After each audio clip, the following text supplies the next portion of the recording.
we remain steadfast in our commitment in delivering local news that matters, stories that inspire, enriching the lives of Filipinos in the Philippines and across the globe. This is your GMA Regional TV. Buong puso para sa Pilipino.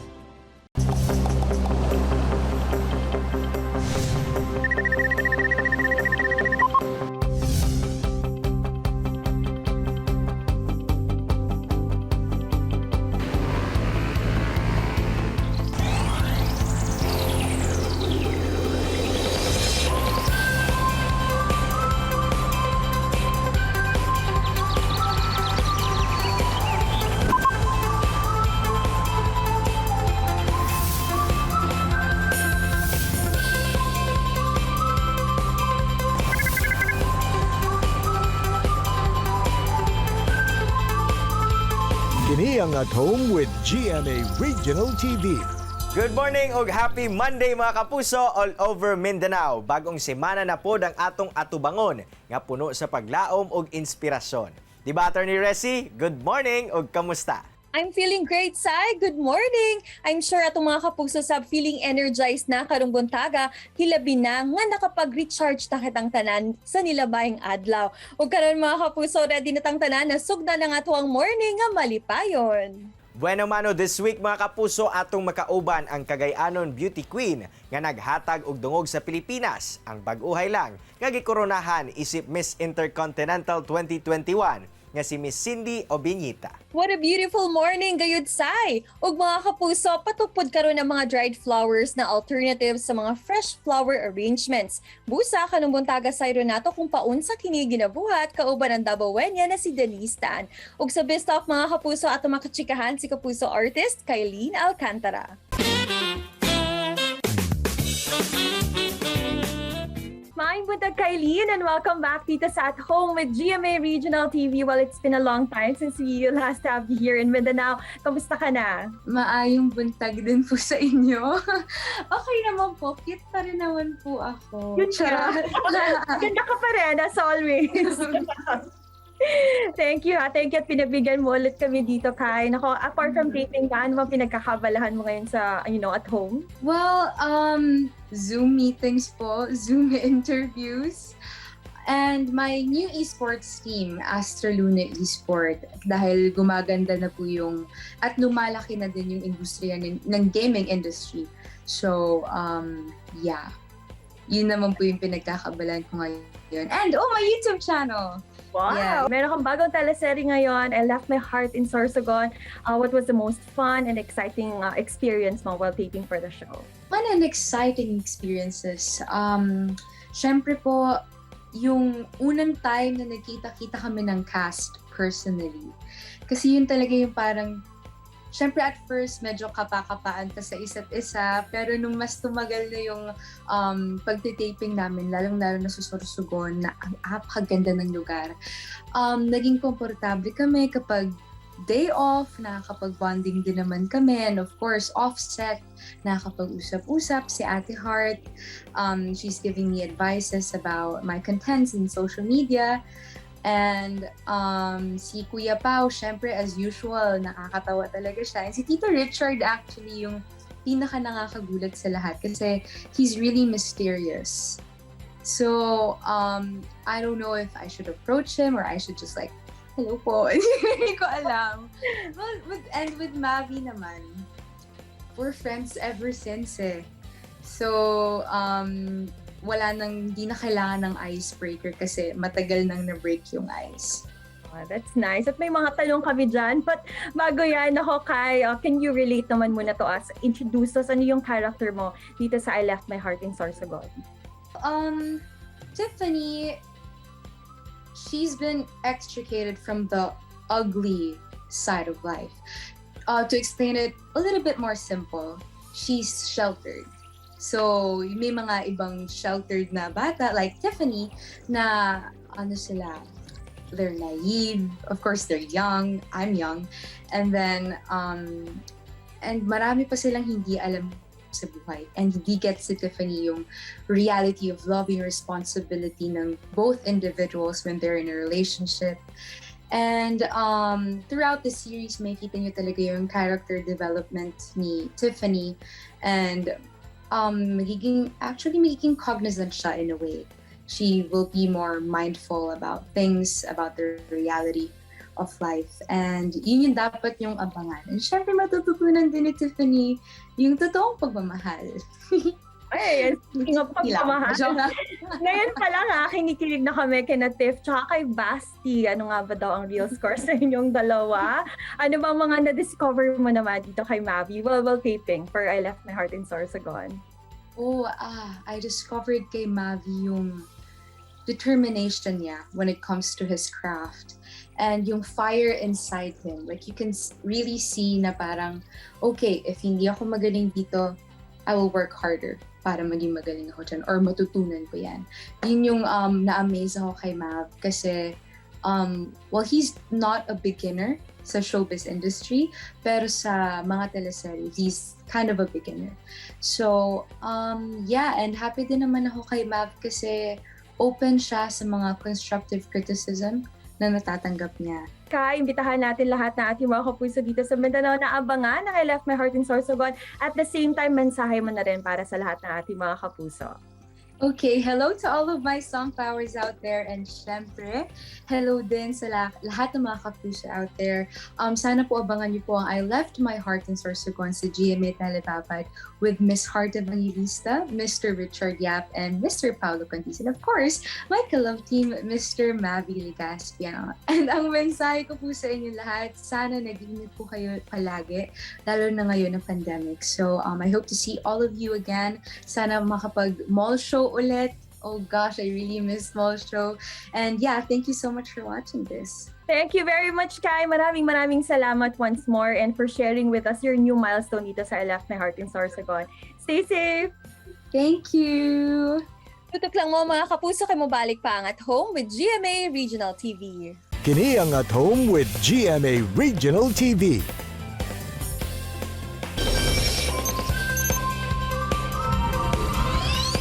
Mga kapuso, sa ka-proud Cagayanon, misamis no ng atong makauban karong buntaga nga naghatod og dungog.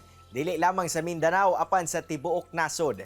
No other than ang atong makauban ang bag-uhay lang giila nga Miss Intercontinental 2021, si Miss Cindy Obiñita.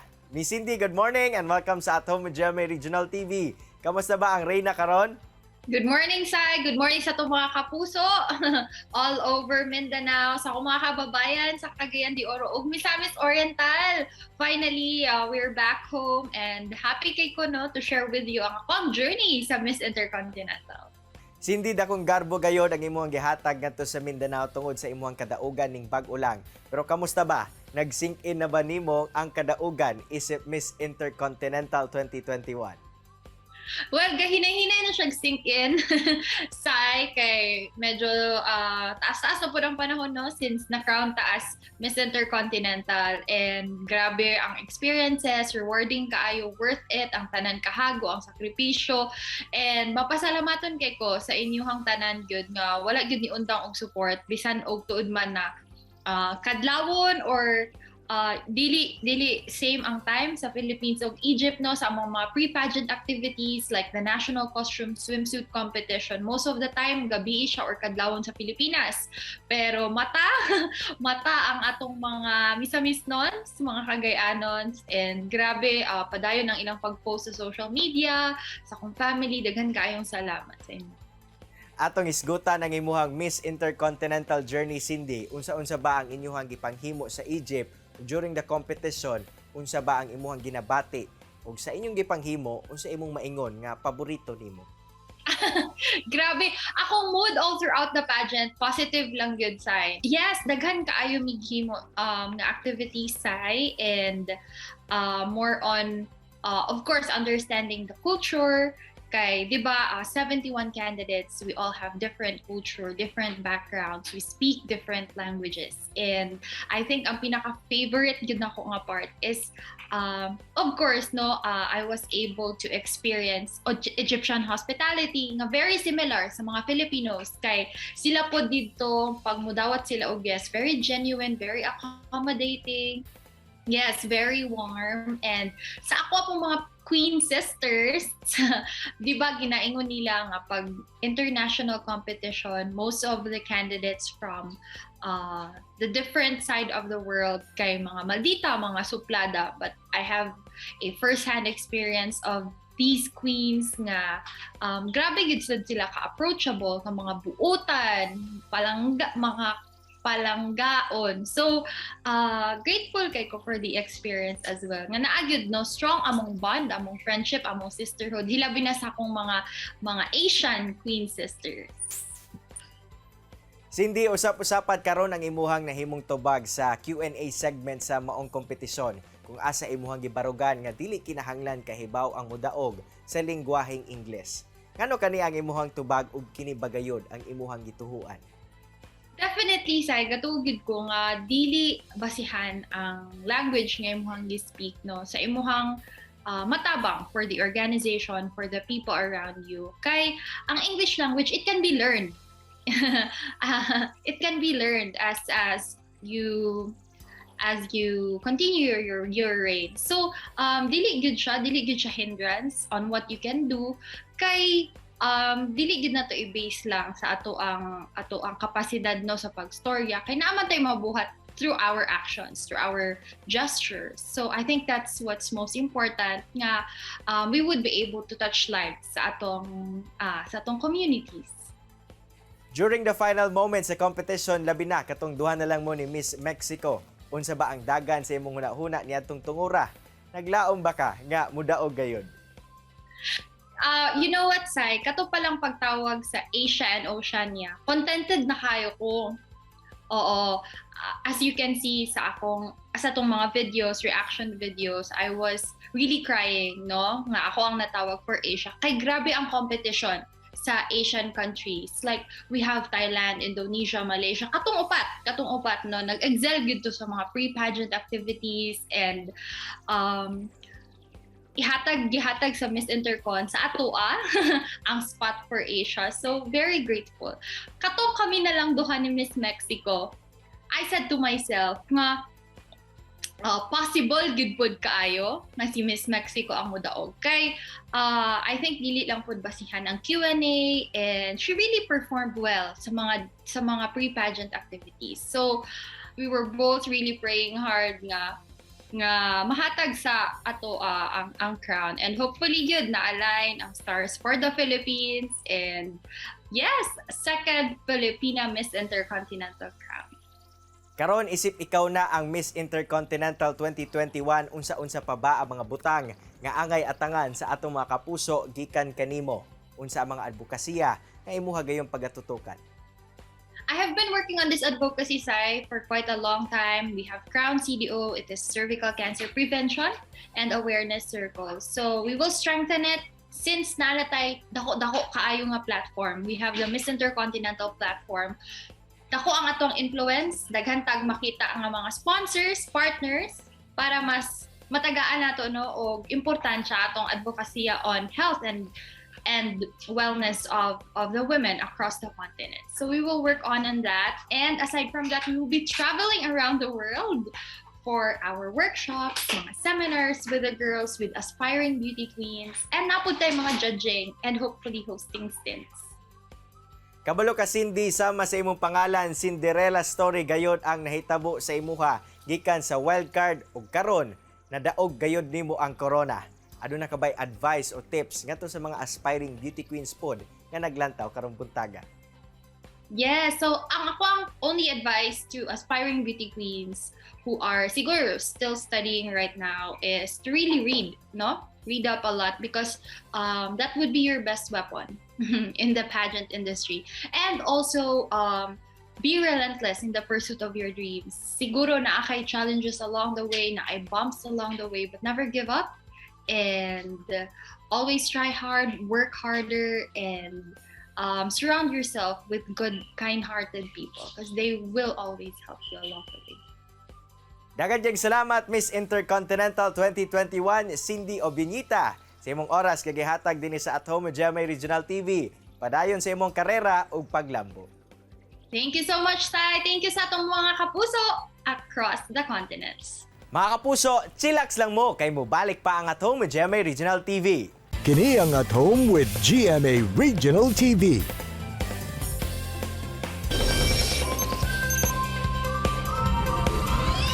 Mga kapuso, kanubuntaga sa nato ang patok karon na dried flowers nga usa ka alternative sa mga fresh flower arrangements kauban si Miss Denise Tan. Hello Ma'am Denise and welcome diri sa At Home with GMA Regional TV. Kamusta po? Morning, attorney. Okay man ko karon, maayo ta karon ba? What's the story po ba behind your interest sa mga dried flowers kanusa ug paunsa pud ka nakatuon na pagbuhat nini? Sa nagsugod ni siya kanya akong business na ni katong 2020. So mao man tong kasagsagan sa pandemic, no, katong nalang ta sa balay tanan, di ta makagawas. So nangita kog paraan na maka sideline o ginagmay. So actually ako ganahan jud kay kog flowers. Usually ako nagahatag jud ko sa akong mama, akong mga loved ones. Pero mo nakita nako ang problema na isa ka semana lang kay malata na gudayon ang fresh flowers. So mo to nangita kog paraan na naabay way na para mas mo longer ang kinabuhi ba sa flowers. So mo ni nakapangita kog dried flowers. So, timing jud atong pandemic na medyo tananta murag nangita ta og kanang pang-decorate gani sa balay nato. So perfect jud siya, timing jud siya na ni nagsugod ko aning dried flower na business karong pandemic. Ma'am, what's the story po ba behind your interest sa mga dried flowers kanusa ug paunsa pud ka nakatuon sa pagbuhat nini? Okay, so ang dried flowers na ni ma'am kay pareha lang siya sa fresh flowers. Actually, galing lang din siya sa fresh flowers pero gi-preserve siya, nasa mga processes na gipa-dry para mo last long siya. So mas ang kinabuhian ni kay mga isa hangtod 3 years siya. So actually pareha lang din siya sa fresh flowers pero knowledge processes para ipa-longer iyang shelf life na. Every occasion, ma'am, kay naman dyan tayo flowers, no? Maski birthday, maski na. So, nakagwapo siya na nitangkilik dyan siya kay tungod na mura siyang flower pero naga-last long siya. So, 1 to 3 years iyang unsa shelf life. So, actually practical siya. No? Practical siya na gift karon kay pwede nimo siya ma-store o pwede rin mo siya display mas dugay kaysa sa fresh flowers. Knowing na medyo mahal-mahal ma'am ang mga dried flowers compared sa mga fresh flowers, unsa ba ang mga main differences nila o unsa pud ning mga klase nga mga bulak nganong mahal man siya? Actually, gikan ng mga bulak ma'am, imported din siya. Kaya usually galing na siya sa Japan or sa China. So dito na siya usually galing ang mga so kami na medyo nangita jud nag-import jud mig flowers ma'am. Medyo mas barato amo ang kuha sa flowers. Pero actually medyo mas mahal jud siya compared sa fresh flowers ma'am. In a sense na actually mas mahal siya kay due to the processes na ginagamit na ginugugol niya sa time para mo preserve ug mo dry siya. So mo na medyo mas mahal siya. Pero manggod ma'am, if isipon nimo po kay in the long run tulo ka tuig gud siya mula. So actually dili na kaayo siya ana ka mahal. Hinuon sa pagtan-aw nimo. Pero actually maka-save pa hinuon ka, no? Kay mas dugay siya mo last. Ano din po ang mensahe ninyo sa tanan natong mga kapuso and please encourage them also ma'am na i-try po ding mga dried flowers. Actually sa tinuod lang ang dried flowers kay fresh flowers na po siya. So actually pareha lang sila og features, pareha lang sila og naong, pero kaning dried flowers man good, na-encourage na ko mo na i-try po ang dried flowers kay para sa ako practical siya karon. Practical na dili ka sige palit og flowers or mo ma-display man good siya o mas magamit nimo siya og mas dugay no? Tapos actually sa tinuod lang mas unique ang mahimo nimo sa dried flowers kaysa sa flowers na fresh. So if gusto niyo i-try na yung mas unique ug mas affordable ug mas makasave pa ka na flower, kay i-try na yung mga dried flowers. Mas better siya ug practical pud siya karon. Ayan mga kapuso, if gusto ka og praktikalan plus long-lasting na product, pwede gid sa inyo ha ang mga dried flowers. Ug karon mga kapuso, ipakita sa atuan ni Ma'am Denise kung papaunsa niya ginabuhat ang iyahang sikat kaayo nga sympathy flower arrangement. May buntag, ako si Denise, gikan sa Design Theory Collective. Karon ay tuluan ako mo maghimo og ato ang bestseller na sympathy arrangement. Kailangan nato kay floral wire, pot or vase, floral foam, ug ato ang dried flowers. Dali, magsugod na ta. Ang una, kay maghatag floral foam, ihati nato, isulod nato sa pot. Ikaduha, itusok nato ang heart shape na floral wire ug magkuha na ta sa ato ang dried flowers. Unahon nato ato ang mga dahon-dahon tapos itusok lang nato sa ato ang pot. I-arrange lang nato og tarong. Ang next step kay kwaon nato ato ang mga white roses. So itusok lang nato siya sa floral foam ug himuon nato siya murag og heart shape. Itusok na nato atong last rose ug butangan nato og card.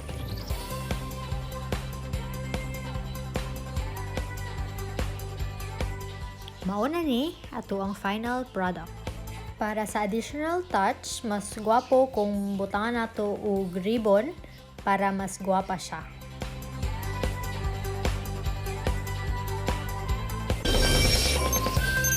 Attorney Resi, dakong garbo gayod ang hatod ni Miss Intercontinental 2021 Cindy Obienita sa atong nasod. Gikan wildcard, karon nakabot gayod niya ang corona ug tambag niya sa aspiring beauty queens nga magbasa kanunay aron updated samtang never give up on your dreams. Samtang say, na-amaze gayud kita sa nindot na dried flowers nga gipakita sa atuan ni Denise Tan. Gani daghan sab kaayo na naganahan ni ini, hilabi na nga longer lasting gayud kini. Ug mga kapuso, daghan pa kaayo tag kinahanglan atangan sa GMA Telebabad nga I Left My Heart in Sorsogon. Ug usa na diha ang character ni kapuso artist Kaylin Alcantara, isip si Tafan. Kaya abangan nyo yan mga kapuso! Mga kapuso, ang na-inspired nakakaton kamo sa gishare sa itong mga bisita karong buntaga. Sama na lang sa panultiyo ni Eric Hoffer, nga kindness can become its own motive. We are made kind by being kind. Mga kapuso, makita pagbalik ang atong episode pinagi sa pagbisita sa www.gmaregionaltv.com ug ayaw mo kalimot na mag-subscribe sa official YouTube channel sa GMA Regional TV. See you tomorrow mga kapuso. Stay safe and healthy. Ako si Attorney Resi Rizada. Kinisab si Cyril Chavez. Buong puso para sa Pilipino.